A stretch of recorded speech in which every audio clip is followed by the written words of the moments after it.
স্বাগত টিবিসি সংবাদে আপনাদের সাথে আছে আমি রিফাত তাসনুভা। এবারে জানাবো খবরে বিস্তারিত। দেশ সংকটময় সময় পার করছে, তাই প্রতিহিংসা ভুলে সবাইকে এক হয়ে দেশকে এগিয়ে নেওয়ার আহ্বান জানিয়েছেন BNP chairperson Begum Khaleda Zia. London থেকে বিএনপি বর্ধিত সভায় ভার্চুয়ালি যুক্ত হয়ে তিনি বলেন, চিকিৎসার জন্য দেশের বাইরে থাকলে সবসময় তিনি দেশের মানুষের পাশে আছেন।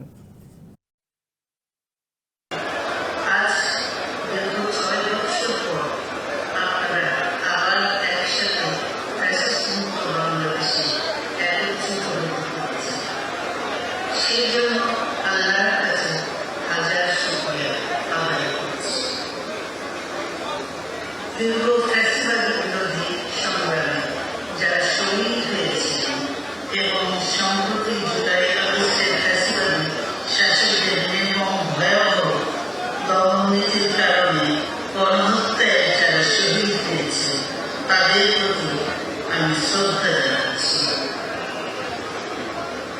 যারা আহত হয়েছেন তাদের প্রতি জানাচ্ছি আন্তরিক সমবেদনা। আমি চিকিৎসার কারণে যুক্তরাজ্যে অবস্থান করলেও আমি সবসময় আপনাদের পাশেই আছি।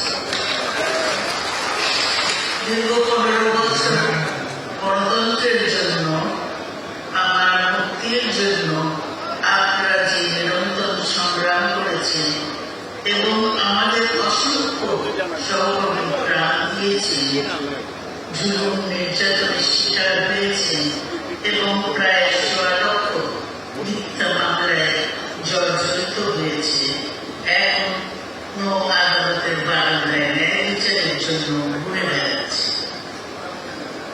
আপনাদের এতে শুধু দল নয়, জাতি চিরকাল স্মরণ রাখবে।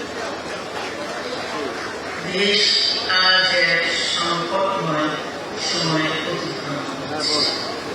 আপনাদের এবং ছাত্রদের সমন্বিত আন্দোলনের ফলে ফ্যাসিস্ট শাসকেরা বিদায় নিয়েছে।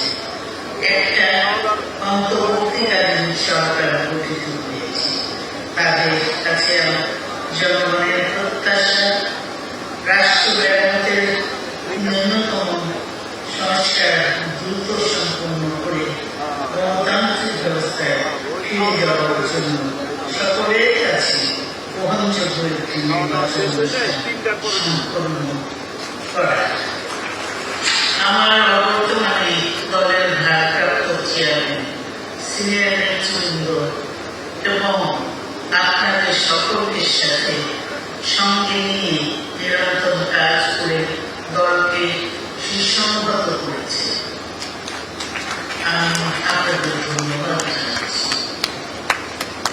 আমি বিশ্বাস করি আপনারা শহীদ প্রেসিডেন্ট জিয়াউর রহমানের আদর্শে আরো উজ্জীবিত হয়ে আগামী নির্বাচনে সাফল্যের জন্য ঐক্যবদ্ধভাবে কাজ করবেন।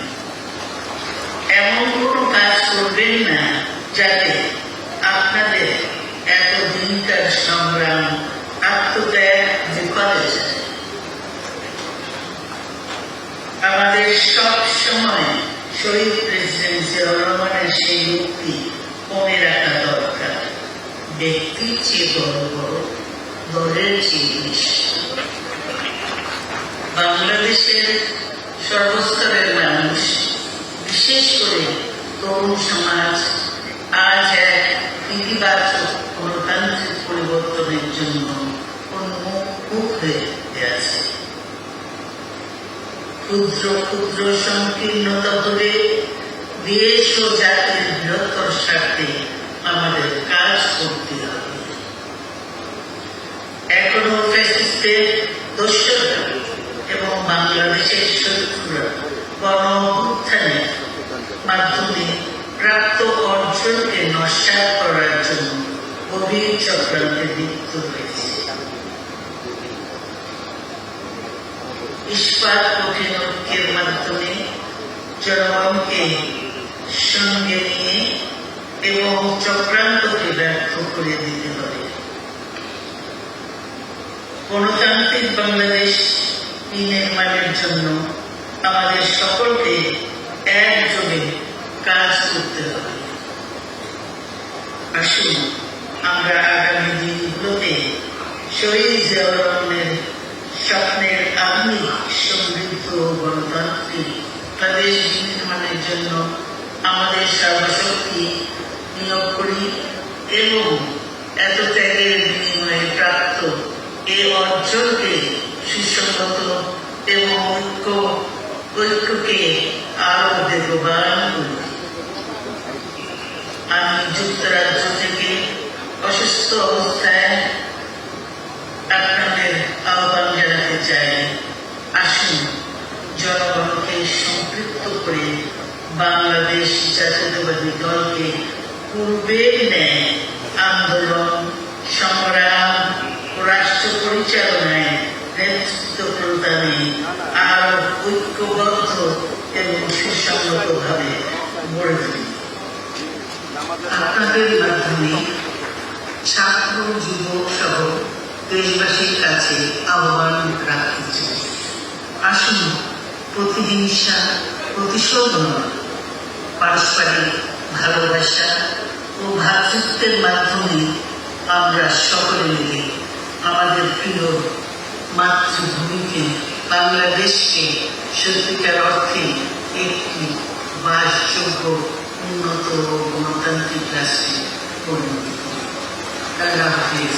Bangladesh RFL tool, RFL tool লেখা বানাইছে পয়সা জানে আরামসে, পয়সা জানে আরামসে RFL tool-এ। জাতীয় নির্বাচনের আগে স্থানীয় সরকার নির্বাচন থেকে সরে আসতে অন্তর্বর্তী সরকারের প্রতি আহ্বান জানিয়েছেন বিএনপির ভারপ্রাপ্ত চেয়ারম্যান তারেক রহমান।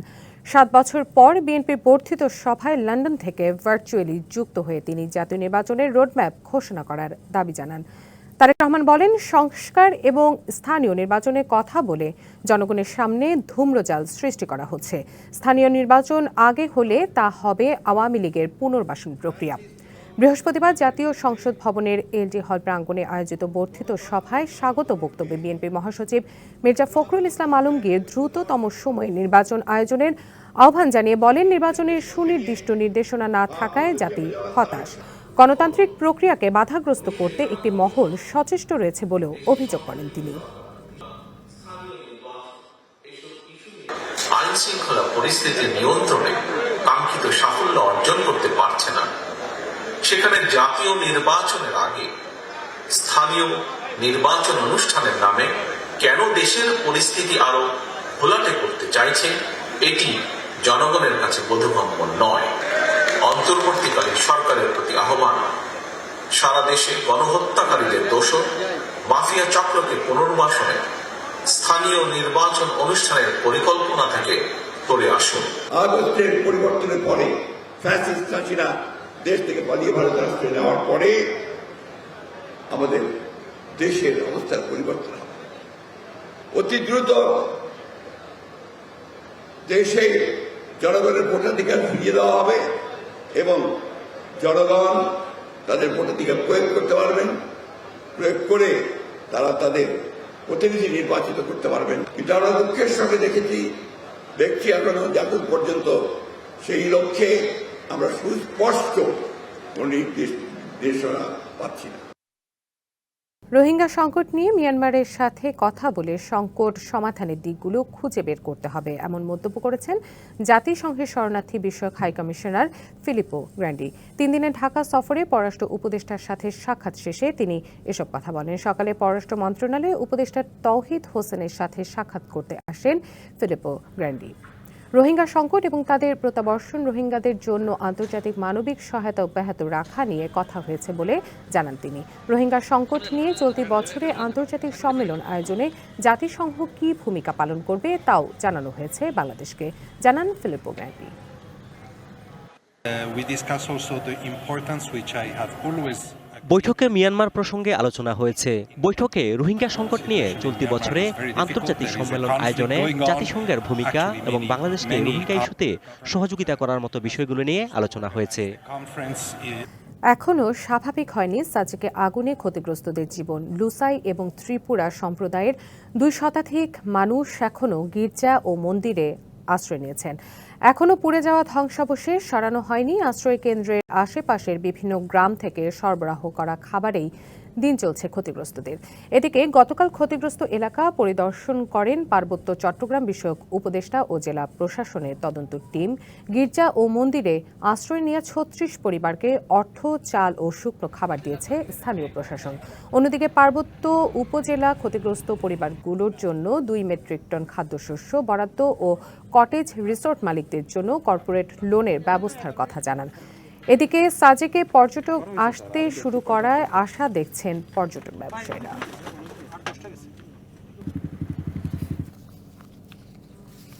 গাজায় বন্দি বিনিময় চুক্তির প্রথম ধাপের শেষ দফায় ৪ ইসরায়েলি জিম্মির মরদেহ হস্তান্তর করেছে হামাস। বিনিময়ে মুক্তি পাচ্ছেন ৬২০ ফিলিস্তিনি। স্থানীয় সময় বুধবার রাত ১০টায় ৪ ইসরায়েলি মরদেহ হস্তান্তরের মাধ্যমে শুরু হয় বন্দি বিনিময়। এরপর মাঝরাতে ইসরায়েলের ওফার কারাগার থেকে বাসে করে কিছু ফিলিস্তিনি পশ্চিম তীরের রামাল্লায় পৌঁছায়।